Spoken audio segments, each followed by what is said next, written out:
యశోద పెంచి పెద్ద చేసింది. కానీ రుక్మిణి శ్రీకృష్ణుల కళ్యాణం చూడలేకపోయింది. మరుజన్మలో ఆమె బకుల మాత కాగా తాను శ్రీనివాసునిగా ఆమె కోరిక తీరుస్తానని శ్రీకృష్ణుడు వివరించాడు. వరాహస్వామి తన సేవలో ఉన్న వకులమాతను శ్రీనివాసుని సేవించుటకు నియమించాడు.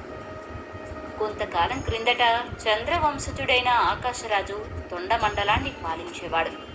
అతనికి తొండమానుడు అనే తమ్ముడు ఉండేవాడు. సంతానం లేనందువల్ల ఆకాశరాజు సంతానం కొరకు ఒక యాగం తలపెట్టాడు. దానికోసం భూమిని దున్నగా నాగలి కొనకు తగులుకుని బంగారు పద్మం బయటపడింది.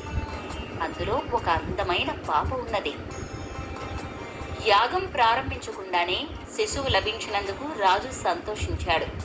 ఇంతలో, ఓ రాజా, ఈ బాలికను భద్రంగా పెంచు, నీకు శుభం కలుగుతుంది అని ఆకాశవాణి పలికింది. పద్మంలో కనిపించినందువల్ల ఆ రాజు ఆ బాలికను పద్మావతి అనే పేరుతో పెంచాడు.